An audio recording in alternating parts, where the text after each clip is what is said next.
सर्वांना नमस्कार. सर्वप्रथम सीपी साहेबांना नमस्कार.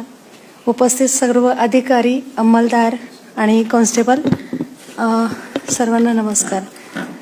खरं तर दडपण आलंय, कारण हे व्यासपीठ म्हणजे माझ्यासाठी मी पहिल्यांदा बोलते आणि अभी नाही तो कभी नाही. आज जर नाही बोलले तर परत बोलण्याची संधी मिळणार नाही आहे. म्हणून मग थोडेसे धाडस करून इथे आले सर, की मला बोलायचं आहे. ह्यानंतर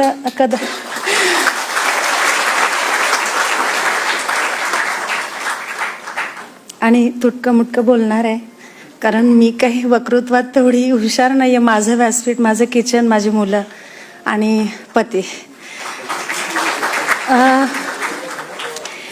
सर्वप्रथम तुम्हा सर्वांना शुभेच्छा इथून पुढच्या आयुष्यासाठी. आतापर्यंतच्या म्हणजे धकाधकीच्या जीवनातून तुम्ही आता निवृत्त होताय आणि आता ह्यापुढे माहीत नाही, दळण, भाजी, इतर काही ह्यात पडणार आहात. तयारी ठेवा. काही नातवंडही खेळवायची आहेत, काहींना असतील नातवंड. मी असं म्हणेन की ह्या घरट्यातून पिल्लू उडावे घेऊन दिव्यशक्ती, उंबरट्यावर आकाशाला झेप असावी, उंबरट्यावर भक्ती. ह्या खात्यानं खूप दिलंय, खूप ऋणी आहे या खात्याची. आपल्यापैकी बऱ्याच जणांची मुलं खूप उंचावर आहेत. काहींची मुलं अधिकारी असतील, काहींची मुलं मोठ्या मोठ्या कंपन्यांमध्ये असतील, काहींची मुलं परदेशात असतील. हे ह्या खात्यानं दिलंय. आज खरं तर ऊर भरून आलाय, कारण आजच्या नंतर वर्दी घालणार नाहीये. रोजची गडबड नसणार आहे. पट्टा दे, टोपी दे किंवा रुमाल दे, हे सगळं नसणार आहे सोबत. आणि खरंच फार वाईट वाटतंय मला. एक अभिमानाने मिरवत होते मी पोलीस पत्नी आहे आणि तितकाच मानही मिळाला. मला वाटतं मी सीपी साहेबांना पहिल्यांदा पाहते आणि माझ्यासाठी खूप मोठी गोष्ट आहे की मी एवढ्या मोठ्या अधिकाऱ्याला पाहते. कारण पोलीस पत्नी असूनही कधी पोलीस स्टेशनला जाण्याचं भाग्य मिळालं नाही.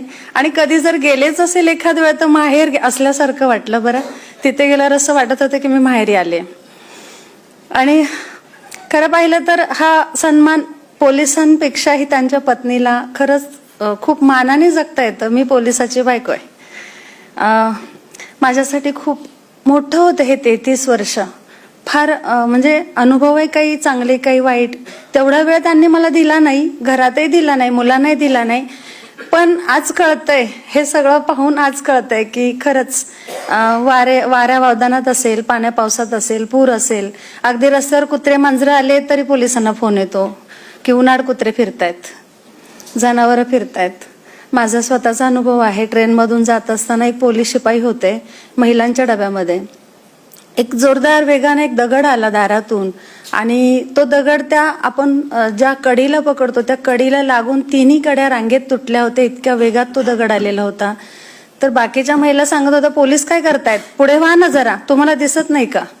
तर मी त्यांना म्हटलं, तेही 2च हात 2च पाय, आपल्याच इतके अवयव आहेत, त्यांना काही 10 हत्तींचं बळ आहे का? आपण सगळ्यांनी मदत करूया ना. तिथे कळालं की खरंच किती किती म्हणजे गांभीर्य कळालं पोलिसाच्या नोकरीचं.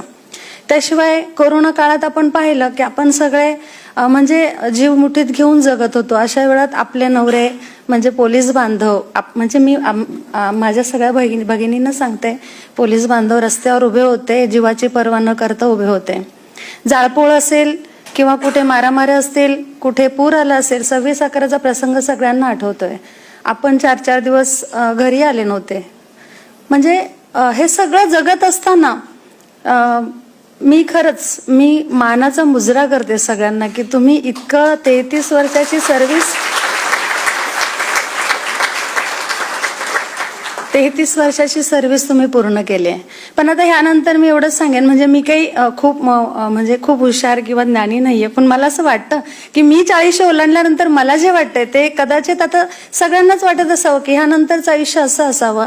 आजचा दिवस खरा महत्वाचा आहे, उद्याचा कोणी पाहिलेला नाही.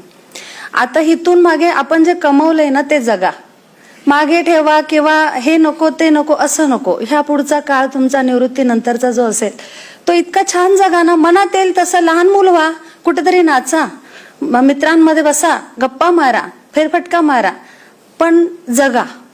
इथून पुढचा काळ फक्त जगायचंय, हे बोनस आयुष्य असं समजा आणि जगायचंय. आणि आम्ही म्हणजे आपण पोलीस पत्नी आपण सगळ्यांनी जगू द्यायचंय. म्हणजे त्यांनी आतापर्यंत खरंच म्हणजे असं म्हणूया की सासूरवासातून बाहेर पडले आत्ताशी. कारण पोलीसमध्ये भरती झालं म्हणजे सासरी गेल्यासारखंच आहे. तेव्हा आता आपण त्यांना सहकार्य करायचंय आणि आपण दोघांनी छान जगायचंय. आणि ह्या पलीकडे मला वाटतं मी खूप बोलायचं वाटतंय पण नको, वेळ कमी आहे. आणि एवढं बोलून मी माझे 2 शब्द संपवते. धन्यवाद.